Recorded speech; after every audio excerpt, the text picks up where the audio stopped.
Hello and welcome back to That Is Effin' Weird. And we got a live episode tonight about heartbreak and heartache, right? So it's February and Valentine's Day was this month. So for today's live episode, we are gonna focus on that heartbreak and that Valentine's Day that we didn't get to do a live episode for. We didn't get to do it that weekend, so that's why we're choosing to do it at the end of the month. And as you can see, hold on one second. I'm going to you're gonna be treated to the movie Night of the Living Dead as we do this live episode. So you have something to watch, something to listen to as we do this episode. So what we're actually going to be doing is we're going to be talking about dates from hell, right? So I picked up a book from the Goodwill, and it's called Dates from Hell: True Stories from the Front by Catherine Ann Salmon, right? And the book, the back of it says, if you've been stood up, shot down, or wronged by Mr. Or Mrs. Right, these real life stories of amour gone amok are just what you need. No, these tales of dating woes won't mend your broken heart, but they just might keep you from joining the summary. So, hey, I'm Stevenson Longbottom. I'm glad you're here. If you're new to the show and new to the end of the month fishbowl type things, again, this is going to be a little bit different. Typically, we do those fish bowls, but glad you're here. We're going to get right into it. How I'm going to go about doing these stories, I'm just going to kind of work from the front of the book to the back of the book. The book was published in 1992. And some of the stories are from even beyond that. So we're talking like 40s, 50s, and you'll see for some of the stories kind of what I mean. Just by the stories themselves, you can kind of tell how the dating was different. It's definitely not so much online stuff. You're gonna hear a lot of stories about people just meeting people in everyday life and going on a date that way. And as you can see by the movie that we're playing in the background, it kind of starts with two people going on a date. So hope you enjoy the little flick that we're watching. Hope you enjoy this episode. We're going to get right into it. Dates from Hell. Let's see what the first story has to offer us. Now, I think the book itself is kind of broken up into different categories. So I think it's First Encounters of Haywire Kind. So that's going to be kind of the chapter, kind of what we're focused on. So we'll read through some of these stories. Again, I haven't actually read any of them. So your reactions, you hearing them for the first time, is me going to be hearing about them for the first time. And I'm sorry, one last thing before we start. I have not had a bad date in my life. Thankfully, I feel like all the dates that I've ever gone on before I was married, just were kind of, just a typical dinner movie type thing. Nothing ever was weird or went awry, anything like that. So I feel pretty fortunate. So I do feel bad for some of these individuals who, have a bad dating story. So I guess if you had a bad dating story, if you had something like that, please leave a comment in this video and please share your story. I would love to read it, maybe at a later time on the show when I do a different episode. I'll look back at this. I'll see the comments and everything. And, if it's good, I'll definitely toss it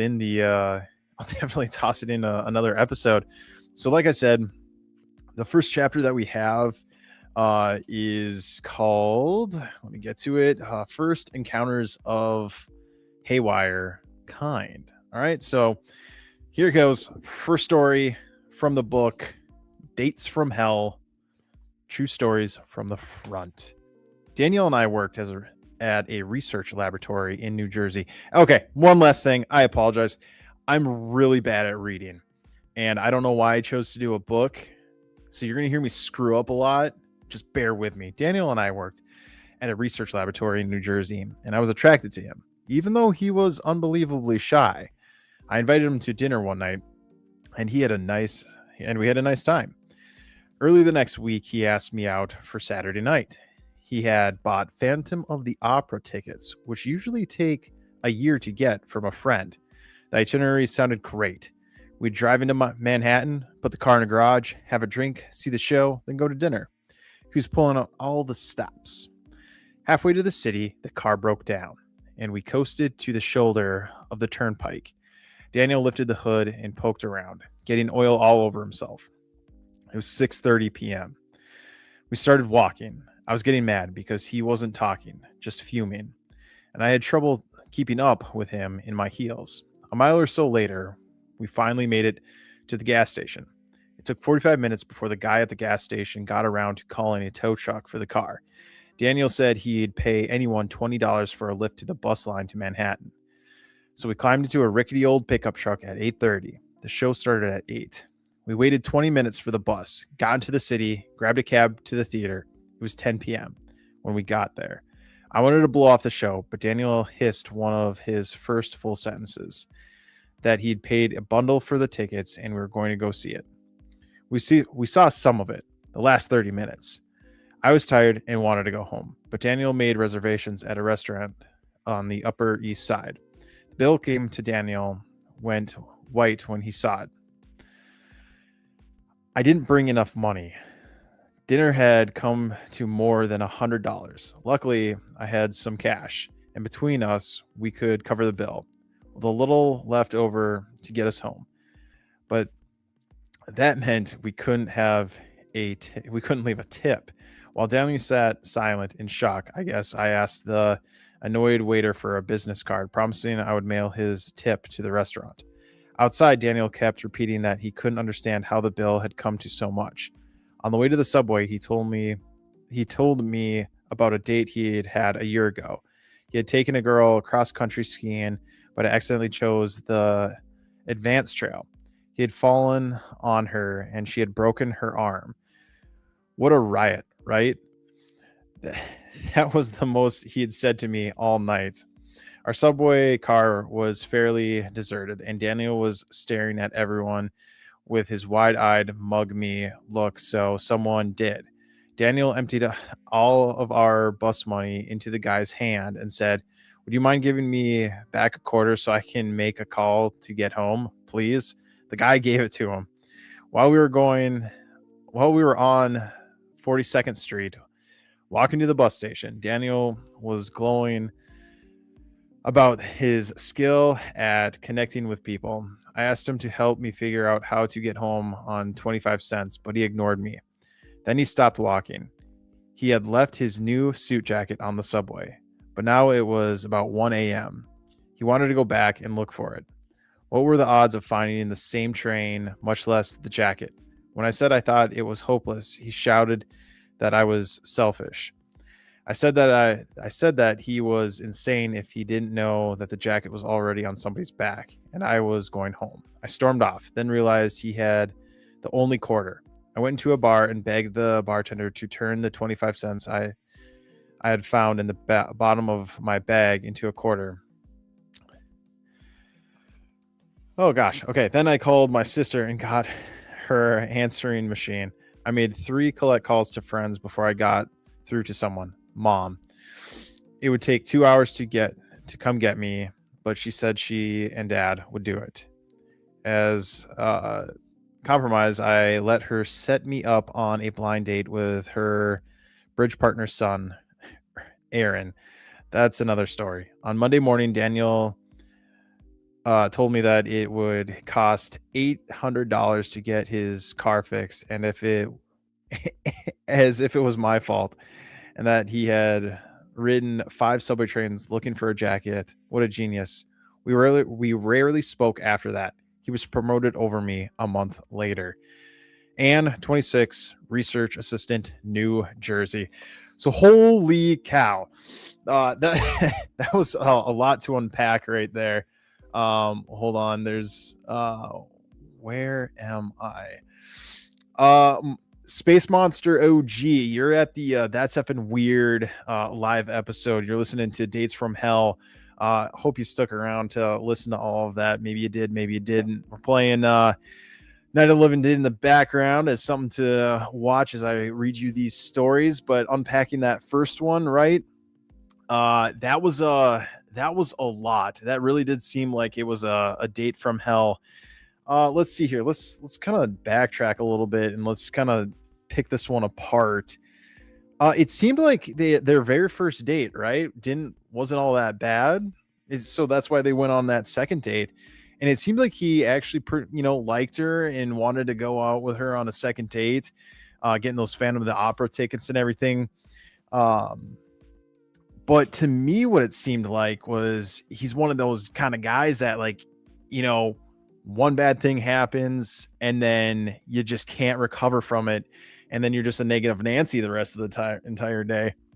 So, you know, I don't know. I feel like the guy was, yeah, kind of a doucher when it came to, maybe having just a little bit of understanding and everything. And again, this was not like it was their very first date. So I don't know. I mean, I feel like when you work with someone too, like you can kind of be open and talking with them, but I'm not blaming one person over the other, but I'm wondering how long the two had worked together for her not to see some maybe red flags. Again, she said that the guy was pretty shy and everything like that. So maybe, I don't know. I mean, I guess that's why you go on dates with people, is to kind of, connect with them, figure out a little bit more about them and everything. So again, I'm not blaming one person over the other. Well, I mean, I think the guy was kind of a jerk and everything. If you're going to take someone out, and show them a good time, especially like to Manhattan to see Phantom of the Opera, I mean, that's not going to be cheap and everything. So I would say that was bad planning on his part. And if he wanted to impress her, I feel like he should have, been a little bit more well prepared in all of this stuff, show her a good time, especially like if you really showed interest in her and you really wanted to, take her out and everything like that. And you want to, connect with them. I'm not any sort of, love guru or anything like that, but I do think, just be prepared, and if you really like this girl, like, set some money aside, show her a good time. But I will say too that, like, you don't bring up other dates or past relationships to someone that you're on a date with. I just feel like that's dating 101, and it's just, you just don't do that. I don't know. Maybe it's just me. Maybe other people are a little bit more, open about their stuff and they don't mind talking about past relationships. But to me, I think that's a turn off. So don't talk about other relationships, and maybe figure out, look into, see how people are. Maybe not do such a extravagant or second dates and everything like that. But I can't imagine though. Like I feel for the guy being really fumed too, with like, all right, hey, my car just broke down. I'm trying to take this girl out. I completely understand, but you got to keep her cool, man. You can't be doing that. So, all right, let's get on to the next story that we have. I'm going to try to, that one was pretty long for the first one. Let's see if there's a little bit shorter one. Let's see here. Just kind of sticking on the same story and everything. Oh, let's see here. Yeah, that one's not too bad. We'll go with this one. We're gonna go. Yeah. All right. So here we go. Second story. If I had started crossing my eyes, I didn't think Marshall would have noticed. On and on about himself. What a great job as a pilot he had. What a great living he made.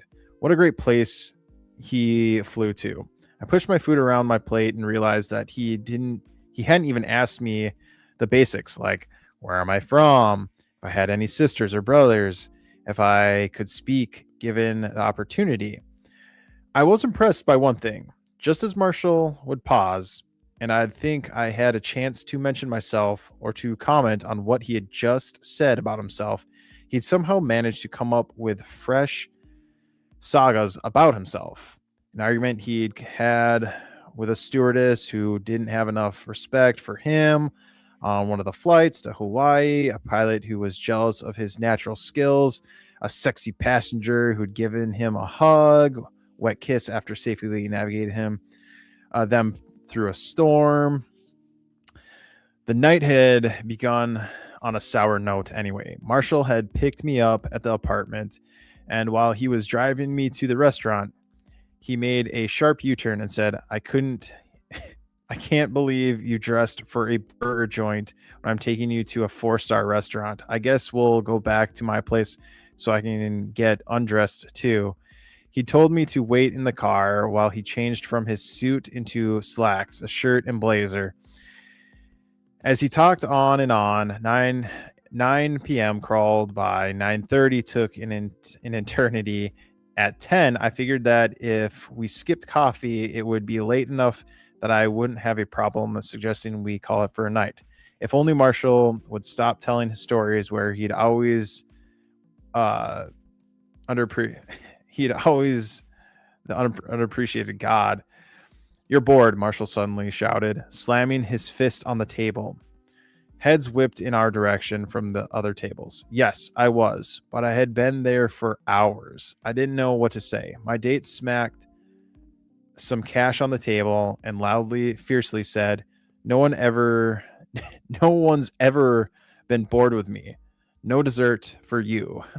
Emma, 31, magazine editor, Chicago.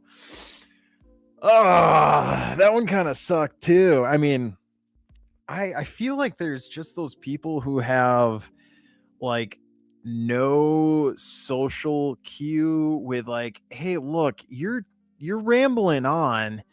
Maybe you should shut the fuck up so we can let some other people talk for a second." You know what I mean? Or there are just some of those people out there that it's always, oh, I feel like I run into those people more often than not. And I just wonder, is it, do they really not know that they're talking that much? You know what I mean? Where like, okay, I know you're sitting here watching me ramble on, but there's no one else here for me to talk to.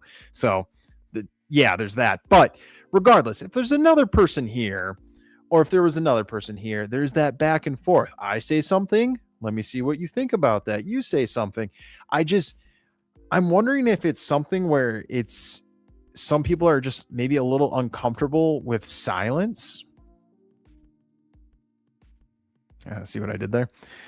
You know what I mean? Where it's like they just, for whatever reason, they need to constantly have a conversation going, or like there can be no dead air where there has to be that. But I don't know. I feel like when you're on a date with someone, I feel like I guess I can understand where you just don't want there to be that awkward silence, so you keep talking. But I think you need to have, like, even like what the woman said in here, like she wasn't even asked the basic questions like, where are you from, brothers, sisters, anything like that.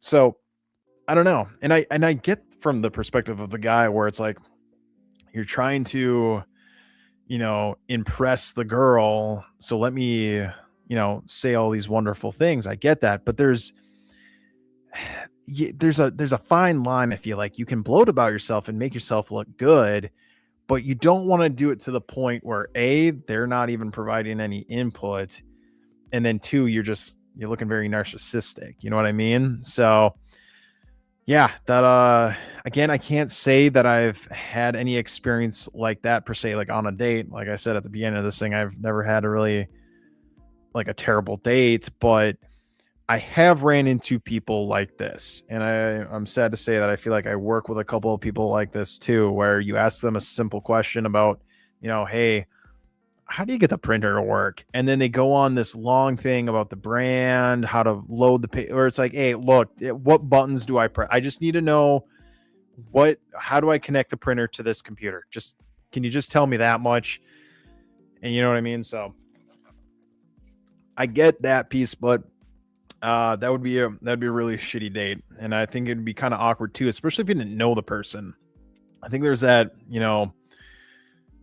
when you work with someone and they ramble on, it's like, all right, but that awkwardness when you're sitting across from the table from somebody, and it's, yeah, I feel like that, it just gives me the heebie-jeebies.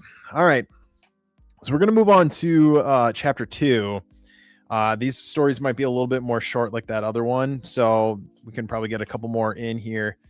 So these ones are your dream date becomes a nightmare. So these ones actually might be a little bit better. Not maybe not better, but we'll see what they hold as far as um what they have to say. And I'm wondering if most of these stories are from the woman's perspective. The last two were. So we'll see if there's any from like the male perspective about this. Now again, this book is from 1992 and these stories seem like, you see what I mean when I see it, like say that the stories seem kind of like they're a little bit dated when like there's nothing to do with online or texting or anything like that. It's very formal type stuff. I feel like maybe it's just, I don't know, maybe it's because I haven't dated in a while, but like a suit jacket and slacks and a blazer and all that stuff. All right, here we go. Story number 3. We had just made love when it happened. Oh, here we go. We'd been going out for 3 months, and I had decided that as soon as her divorce was final, I was going to ask her to marry me. We were at her apartment, and she had gotten out of bed to get more wine. I was looking through her Burway. I'm sure it's a dresser for a pair of gym shorts. Yeah, it's a dresser. I don't know. Okay. I had left there. I opened a drawer and there it was on top of a framed wedding photo. The postcard read, "Don't forget, I get in on Sunday. See you at the airport." It was from her soon to be divorced husband, postmarked Thursday, only one day before. I held on to the postcard and stared at the photo on the nightstand of her and then me taken at a restaurant last week. Maybe I was misreading the postcard. She came back with a bottle of wine, and I flapped the postcard and said, "I thought you were getting separated in the middle of a divorce." "Separated?" she asked, putting down the wine and trying to pry the picture out of my hand. She sounded genuinely chipper. "I am. He works in Italy a lot, and we've been separated for months at a time." I had one more question. "Where do I fit in?" "In here," she said matter of factly, and opened a bottom drawer. I'd soon be taking my rightful place in a drawer with her other ex-boyfriends. All of us photographed at the same restaurant. Mark, 25, waiter, Washington, D.C. So I guess I got yeah, there is some male stories in here and everything. That is she's been playing you like a fiddle. That's pretty crazy. Wow. I don't even know what to really say to that. I mean, that would, to me, that would suck because he says we'd been going out for 3 months. And that's just the crazy thing about dating too. Especially like when you're first dating someone, there's this, oh God, it's been years since I've dated and everything. I'm not trying to bloat or anything like that, but I remember dating, and when you initially start dating, at least for me, I feel like there was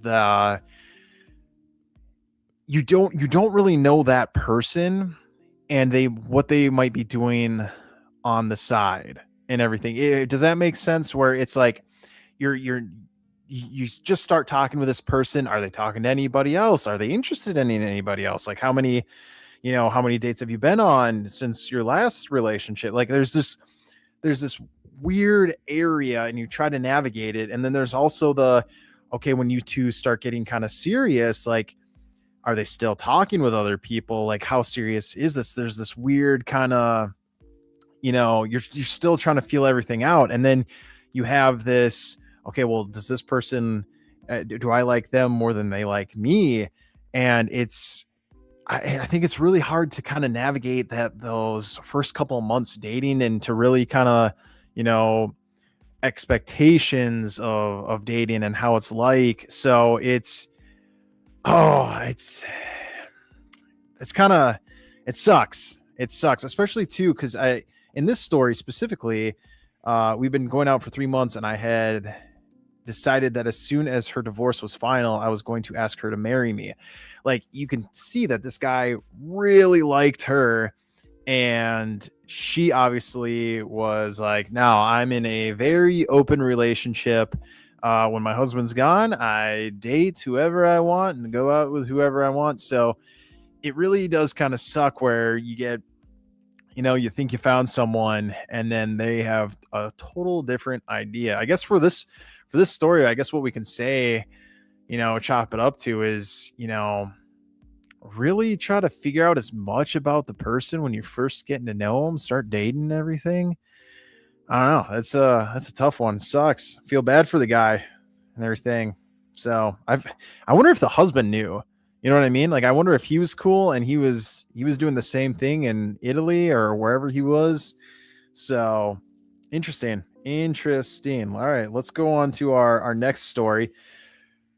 Smooth, quick-witted, nice-looking. He had it all. And for a blind date, he was a 9. Oh, okay. He was wonderful at dinner, and I sneaked away a call, and call my friend who had arranged this date. My friend's friend worked with him, and tell her he was a winner. I hadn't dated in 6 months and had taken a break from the strange experiences I had through a video dating and personal ads. Okay. This man made me grateful that I had waited. We went to a noisy hotspot afterward, and I thought I heard him say, "You're a fucking beautiful bitch." I choked on my drink and said, "What? You're beautiful," he said. I just did this and said, "Thank you. Can I get another fucking drink, asshole?" "What?" I asked. "You're calling me an asshole? Shove it, fuckface." "What?" Let's go to your son of a bitch of a house for a fucking drink, okay?" "What?" I said, then got up and went to a payphone at the back of the bar and called my girlfriend who had arranged this date. "Oh," she said.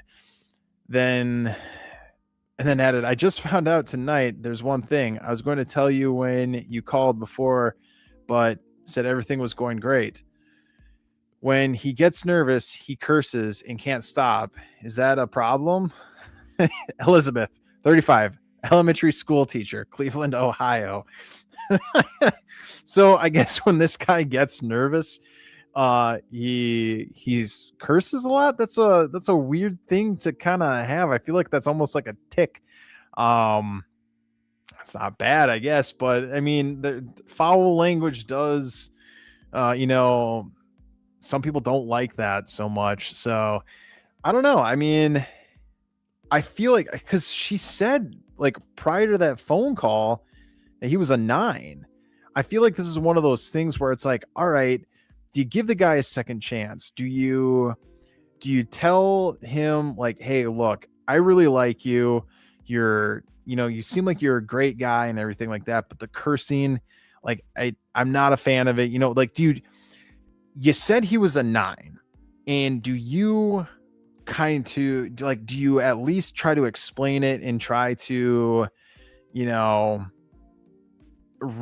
figure out a way to solve this issue that you have with it? And like, I get it, swearing, like it's, I had a huge issue because I'll give you an example. When my wife and I first started dating, I swore a lot too, and it wasn't like a nervous thing. It was just how I spoke and everything. But I do remember my wife telling me like, "Hey, I don't really like, swearing. I don't, it's not something that I find too appealing." So I made a conscious effort to make sure that I would stop swearing as much. And I think, I mean, we're married now, so I guess it worked and everything, and she appreciated it. I feel like I have gone up a little bit with my swearing. I feel like it's gone back. So maybe I need to keep that in check. Maybe I'll ask her tonight after the show if she notices it or anything. But yeah, that's to me, I feel like she hadn't dated in 6 months, and I don't know. I just feel like if you call someone that they're a 9, I feel like, because to me that's not. I feel like that's a fixable thing. You know what I mean? Where I feel like the swearing could be a conversation where it's like, hey, I really like you, but you just need to tone it down. I don't find it too attractive. And if the person really likes you too, then I feel like they would respect you enough to be like, you know what? Yeah, like I will do that. You seem like a pretty nice girl. Let me try to work on this. And this story looks like it's definitely from like maybe the 90s. I had experiences through video dating and personal ads. I feel like that was a very 90s thing where, oh, I feel like you could go to the mall, and create the dating video. It's almost like what you put in your bio for like a dating website now. Like that's what the videos were, and then they would get shipped to people. I don't know how that actually worked, like what that was all about. Yeah, I might have to look a little bit more into that. All right, let's go on to our next story. Oh, jeez. All right. No filters. All right. How many orgasms have I had? She asks, teasing me. 3, I tell her again. 2 just now. 1 a half hour ago. Well, what can I say? I'm in my late 20s and I like to think I've had some amazing sexual experiences, but I don't think I've ever had involved in anything this combustible, and I don't think she was either. We're in the same sketching class at night, and after 2 months of classes and flirting, Tuesday I had asked her out, and now here we are at the end of that date in her bedroom.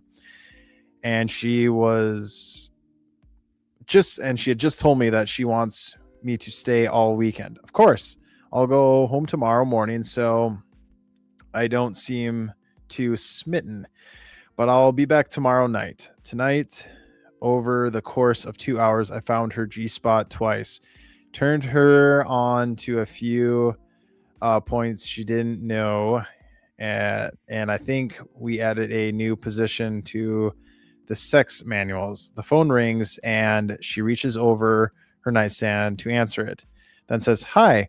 There's a pause. Then she says, "Oh, nothing," and glances right through me. Brian, 28, sports writer, Portland, Oregon. Interesting. So I'm assuming by this, the phone rings and she reaches for her nightstand to answer it. Then says, "Hi." There's a pause. Then she says, "Oh, nothing," and glances right through me. I'm assuming that's her boyfriend or husband that was on the other line. And she, let's see here. I asked her out, and then she told me that she wants me to stay all weekend. I don't know why, like, is it one of these things where like you need to ask if they're seeing anybody?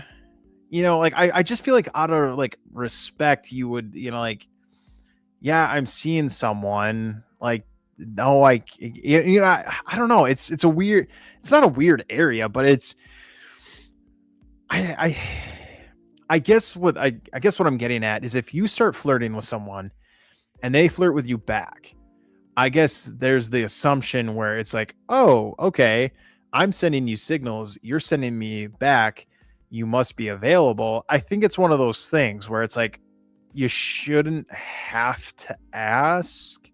You know what I mean? But I guess what we're seeing here is that you need to ask, or you should at least say, "Are you seeing anybody?" Now, if they say no, and then you're doing all these things, and then you have this sort of situation where it's like they pick up the phone and then, "Oh, nothing," whatever, then it's like, all right, time to bail. You're a liar, and it's, I feel like that's a huge red flag. You know what I mean? So I don't know. Not much more to say about this one. I think she was cheating on whoever, and he yeah, kind of sucks. So all right, let's see. Oh, here's a really short one. He called me from the butcher shop. We'd been dating for 6 months, and when he arrived at my place tonight, he said he'd be in charge of prepping dinner. He had gone out for lamb chops. "I'm at the butcher shop," he said. "I'll make it quick." I was number 12 in line. I fell in love with a woman in front of me. Number 11. Don't ask me to explain it. It's one of those once in a lifetime things. I hope you feel like this one day. I'm not coming back. Good luck with dinner. Fran, 42, lawyer, Phoenix, Arizona. Okay, hold on. I need to reread this. Okay, he called me from the butcher shop. We'd been dating for 6 months. And when he arrived at my place tonight, he said he'd be in charge of prepping dinner. He'd gone out for lamb chops. I'm at the butcher shop, he said. I'll make it quick. I was number 12 in line. I fell in love with a woman in front of me, number 11. Don't ask me to explain it. It's one of those once in a lifetime things. I hope you feel like this one day. I'm not coming back. Good luck with dinner. Okay, so he goes out. Now, all right. My first thought with this is he was looking for an out. And this was maybe the best thing that he could come up with, is maybe falling in love with a girl in front of him at the butcher shop. I find that really hard to believe that you find the love. I mean, maybe not. I don't know. Who am I to say, right? But holy shit, like, wouldn't that be a kick in the nards? Like, you're sitting there dating someone and they're like, yeah, I'm gonna cook you a good meal. All right, sweet, cool. You're in charge of dinner tonight. You're sitting there. They leave the house. You're getting kind of hungry. And then they call you and they break your heart. But not only do they break your heart, they break your stomach. You know what I'm saying? Like, where it's like, okay, not only do you have to now feed your tummy, but your heart needs to be filled now too. That one sucks. I feel like out of all the stories that we've heard tonight, this one would probably hurt for me. This would probably hurt the most if I was dating a lady and she was like, I'm gonna go to the butcher shop like most ladies do, and I'm gonna grab us dinner tonight. I'm gonna make you some good steaks. And then she calls me back and she's like, hey, look, I fell in love with the guy in front of me. Deuces. I don't know what I would do. That would suck. That would really suck. I feel bad for this person. Fran, 42, lawyer. So so she was 42 in 1992, and it's 2026 right now. So that was 34 years ago. Is my math correct? I think that's 34 years ago. Holy cow. Fran, I apologize. That really sucks. I feel for you. All right, let's get on to the next story. All right, I was single in my 20s and my cousin had promised me that my date would be a gentleman, that he was almost old-fashioned. He was so correct. He was indeed a gentleman, impeccable, polite, and dressed, well-versed, and chivalrous. He took me to a very fine steakhouse, and we had tickets to a symphony afterwards. As the waiter cleared our table, my date leaned across the table, took my hand, and said, I would like to make love to you. I was taken back, but collected myself and declined. He countered that I was a very sexy woman and he needed me. I explained that I certainly would not sleep with a blind date and I had no intentions of sleeping with anyone until I got married. And when that day came, I would be sleeping with only my husband. He persisted, giving me his view of why it would be good and necessary for me to sleep with him. I politely held my ground. He paid the bill and said, in that case, would you mind if we skip the symphony and I take you home? I'd like to call someone else so the evening won't be a total waste. Christine, 70, retired pediatrician in Milwaukee, Wisconsin. Jeez. Well, okay. All right. How I feel about this one, right, is the guy was at least, all right. Good for the girl, for standing her ground. If you believe in something and you don't want to do something, don't ever let anyone push you to do something you don't want to do, right? I'm not going to say I have to give the guy props. That's not the right verbiage. At least the guy was honest about his intentions, right? And didn't string her along or, I feel like it would be he was pushy. He definitely was pushy because based on what she was saying, she held her ground. So obviously he was pushing. But I will say that the silver lining in all of this, at least she didn't give in. He do the deed or they do the deed, right? And then he just chuck deuces. You know what I mean? Like I'm I feel like there was some sort of resolve in all the parties where it's like the guy was like, fine, you know what? No, I'm not going to push anymore. The girl's like, okay, this is what I want. And everything kind of fizzled away. It does suck though, because I feel like a lot of these stories, it comes with, initially everything is going good and then it's just bad. Well, I guess that's kind of like that's kind of how these dates go and everything like that. I wonder if there's any stories in here where right off the bat it's just terrible. There's only one way to find out. I think we need to keep reading. All right, let's see here. These longer ones, the longer ones aren't terrible, but I just feel like the shorter ones we can see more dating stories, so that's why we're digging more into that. All right, next story. She was showing me around her house. She just had it built, and though it's small, it's really nice. It's our first date. We met at CPR class. I'm taking her out for dinner. She's showing me every room, and I'm trying to pay attention, but it's difficult for me because I'd rather look at her. She's pretty and petite. The house isn't my taste. Too frilly. Frilly curtains, frilly bed sheets, but it looks like it could be in a home magazine, so it's completely and neatly decorated. She leads me to the kitchen and decides, and I decide I'm hallucinating. There's a pig in her kitchen, sitting in a huge metal tub, big enough for a human to bathe in. Is a pig, a whole pig, 3 or 4 feet of pig, with ears and eyes and its tail floating in water and staring a hole through me. When it dawns on me that it's dead, I don't feel much relieved. Oh, I love pork. I like to make my own, she says, sounding carefree. I need to let this pig get cleaned out a little before I chop it up. I'm letting it soak. Can you imagine how many newspapers I'm going to have to put down on the floor and counter when I get going on chopping it up? It's going to get pretty messy in here. It's a big one, isn't it? She laughs, one of those delicate ladylike laughs, and says, just think, if you marry me, you'll have fresh pig all the time. Marry her? I can't wait to ditch her. I'm a vegetarian. Rodney, 23, yoga instructor, Pittsburgh. I mean, okay, so for me personally, this I don't think would, if my wife would have been like, hey, look, why don't you come inside? I'll show you around a bit. And if there was a gigantic pig in there, as long as there was so I think this is what I would have probably done. I would have asked to see her freezer and fridge. Because if there was some pig still left over from the last pig, I'd be like, all right, there's no harm, no foul, whatever. She likes pork. I mean, that's a great skill that I think to have, is to being able to, butcher, animals and know how to clean them. I think that's a great skill. I feel like that's a lost kind of art, and then you can really get some fresh meat that way.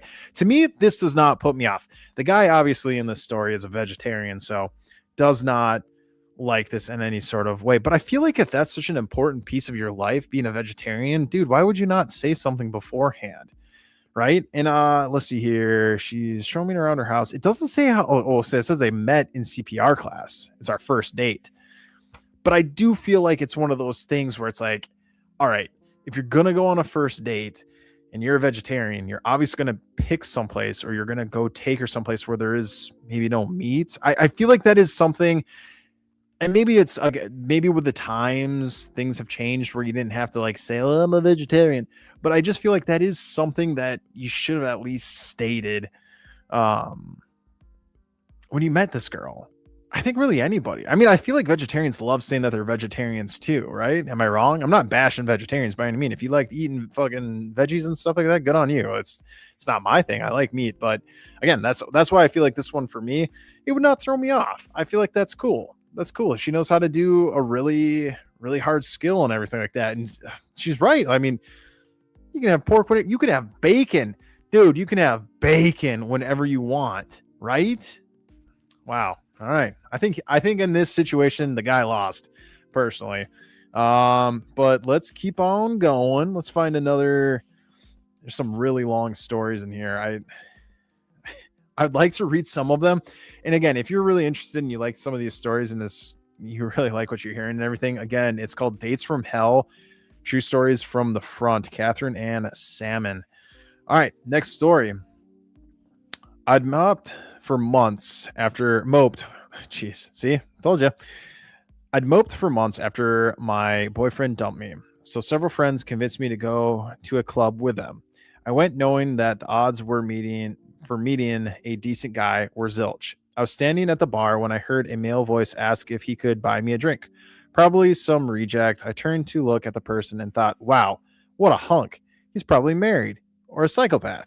Turned out he was more than normal. He was a wonderful, funny, smart, successful, and great looking, tall, tan, with luxurious curly black hair and big brown eyes, and he seemed to be in great shape.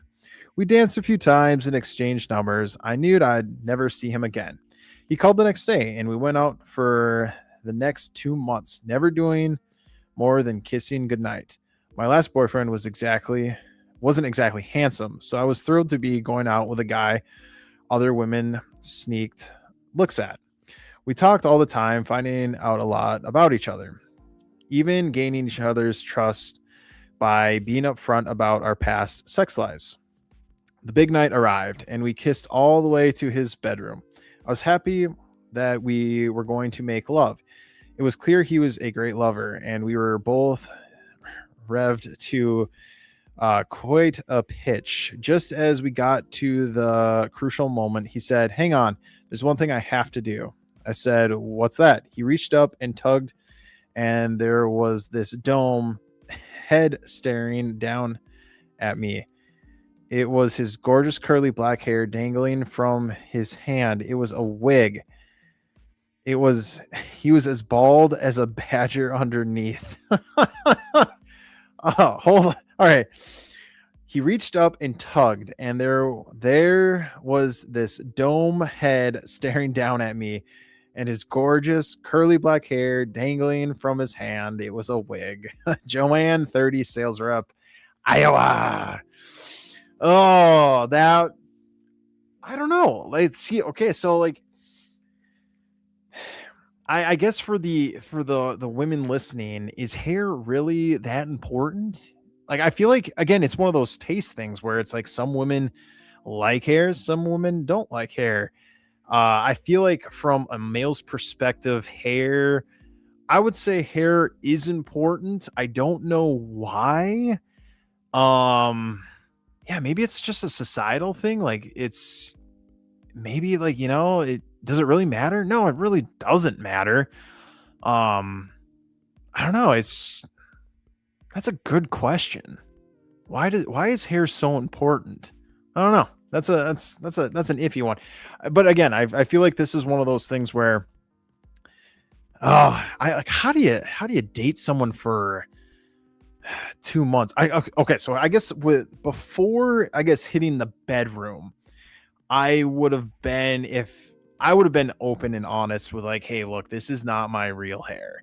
You know what I mean? Like I would at least given the courtesy to like let them know maybe. And if they really liked you, then they would stick around. You know what I mean?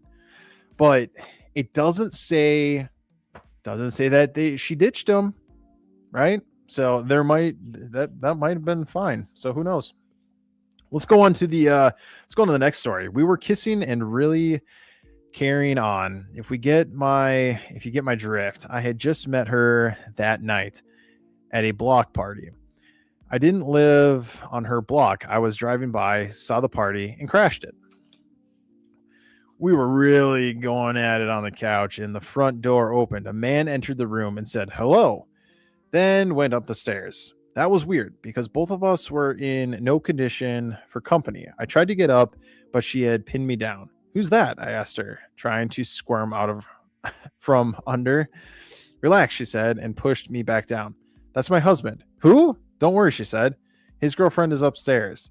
That was supposed to make me relax, I said. I said, "Is this a wild house?" and got up. Whenever I tell this story, my best friend always asks me if I ever went back there, and I never answer him. Andrew, 25, real estate broker, Connecticut. To me, to me, at the end, it seems like he does. It seems like he does go back there, whenever he wants to. Ah, Andrew, 25, real estate broker, you're a wild one. That's crazy. That is crazy. I don't know. I don't think that's I don't think that would sit right with me. I think that would freak me out more than anything.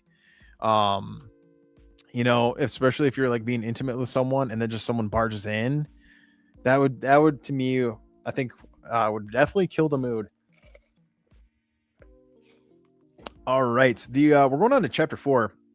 No one to blame but yourself. So I wonder what these ones are going to be about. All right. Will and I ran to the 2 cots. We didn't really feel like sleeping. I was laying on my back and I tossed back and forth, making my skirt spin from side to side. I tossed again and he laughed again. He was watching me and I was so happy. For months, I had wanted to sleep beside Will and I finally got to.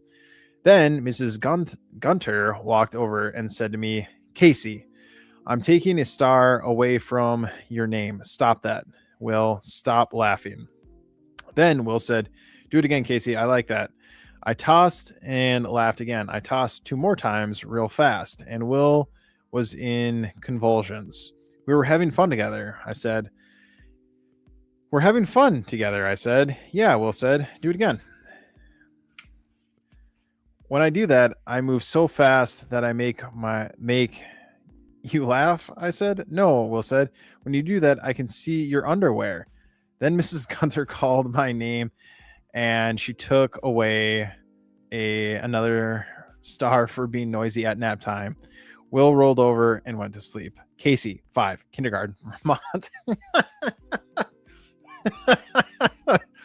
Oh, little pervert. Wow, I was really confused at what this was. I wasn't sure if this was like a camp or what this was. That one was weird. That one was very weird. Yeah, we're gonna just kind of move past that. All right, let's see if we can find another kind of shorter one. This one's not terribly long. I lived in Houston, and the previous night I had seen the newscast about the women being arrested for using a men's room. Then there I was one night later, of course, in a men's room. It was an accident. Instead of being clearly labeled, the bathroom's door had these inconceivable figures on the door. Torn between that looked like a cactus and some kind of bird. I'd gone with the cactus. I had been in a rush and darted into a stall. Then I noticed that the place was filling up, and the feet in the stalls on the other sides of me were big shoes and large boots, and one pair was facing backward. Then the men started talking, and I got the picture. I would just wait until it cleared out again and make a beeline for the bathroom door. I didn't want to get arrested. I put my feet against the stall door so no one would see my shoes and wait. I waited 10 minutes and the bathroom was horrible. Then I thought I might scream. My date, Jeremy, was insecure about being stood up, and he had reasons to be. The woman he had dated before me had ditched him in at a concert, and he was still dragged around the edge from that. It had taken him months to ask anyone out after that. I was the first person he had asked out since. He told me all of this on our first date, and this was only our second. The timing wasn't good. Every time I thought I could get out there, another man or two would enter the room. After 20 minutes, I knew Jeremy was probably having flashbacks and hyperventilating in a paper bag, watching our appetizers get cold. After 30 minutes, I heard my name. Jeremy had come into the men's room, and he had probably scoured the entire restaurant. I wanted to answer, but didn't want to blow my cover, so I stayed quiet. I knew I'd be out. I know he'd be out any minute if I just stayed calm. I was there for 5 more minutes before I got out and ran to our table. There was another couple in our chairs. Suzanne, 21. Location Scout, Houston, Texas. Oh, what a bummer. That, how do you get arrested for going into the wrong bathroom, especially if it was by accident? You know what I mean? That sucks. Oh, Jeremy, poor guy, gets stood up and then feels like this other woman. Like, I don't, if he went in there, right? If he went in there and said your name, why would you not say something back? That was your out right there. You know what I mean? Where you could have been like, yes, I'm in here. I was, you, you could get out so easily that way. And then there would be no problem. I really am curious to, like, some of these stories. It really would be kind of cool to, do a follow-up of like what happened then thereafter. Like, did she explain it to him? What happened? Did they end up going out on another date? Did he not believe her? So really interesting stuff. Kind of, sucks for Jeremy, sucks for everybody, because I feel like there's no one to blame but yourself. Yeah, that's kind of true. No Way Out. That's chapter 7. This is gonna be our last story on horrible dates. Let's see what we got time for a quick one. Let's see here. Try to not make it too long. Here we go. All right. This one's not terribly long, but I'm running down the street yelling at a taxi to stop. I just ran out of a man's apartment. It's our second date. The first one had gone fine. He had asked me over tonight to watch a movie. He put a porn movie on his VCR, and then I calmly said I wanted to watch TV instead. He'd gotten upset, then asked me if I ever confused pleasure with pain, if I'd ever wanted to. I grabbed my purse and ran out of the street. I didn't even think about staying a second longer. He had run out after me and was only 5 or 6 seconds behind me. The taxi stops. I fell inside and say, "Go, hurry." As the cabbie pulls away, my date catches up and starts banging on the side of the taxi, yelling, "Stop. I'm safe." I wonder if I had panicked if my date I'm safe. I wonder if I had panicked if my date had just been trying to check out my reaction. But on second thought, I actually don't care. The fact that he chased me and now is running after my taxi is proof that I'm doing the right thing. My cabbie says, "What happened back there?" I realize the cab is slowing down. I look through the back window and see that my date is still running after us and is gaining on us. Just hurry, speed up, hurry. Why don't these doors lock? Hurry. He slows down some more and says, "I don't know about this. That guy is still chasing us. Did you take something from him or something?" I don't like getting messed up in other people's scraps. We coast to the end of the block, and my date is close to getting a grip on the door handle. "Step on it, I'll report you," I scream hysterically to the cabbie. My date has his fingers on the door handle, and just as I think he's going to yank it open, the cabbie looks in the side view mirror and says, "Oh, what a creepy looking guy," and jams down on the gas pedal. Tessera, 38, court reporter, Illinois. That has got to be... That is a scary situation right there, right?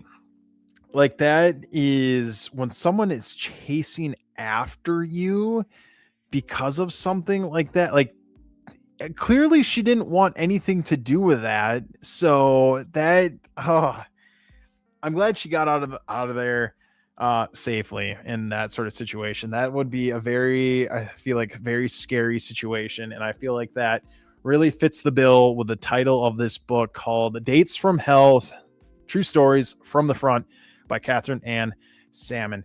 That is all the time we have for tonight on this live episode for February in spirit of Valentine's Day. I know we're a couple weeks behind, but if you had your heart broken during this Valentine's Day and you were kind of gloomy, maybe you didn't get to go out with whoever you did, wanted to, whatever, just remember that there are some really bad stories out there about dating, and you got to have a sense of humor, and there's always someone out there for you. And if you don't have someone out there for you, you can always stop by That's Effing Weird, and you can always listen to my beautiful voice and listen to all the weird things that we have to say.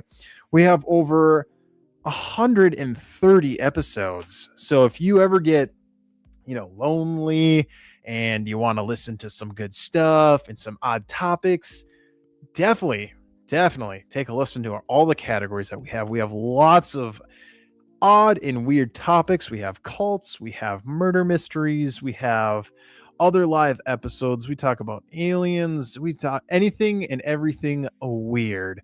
But I am so glad that you took the time to stop and listen to these dates from hell. I am Stevenson Longbottom. Thank you for stopping by. And just remember the old saying that we have here: we don't want stuff that's normal. We want stuff that's effing weird.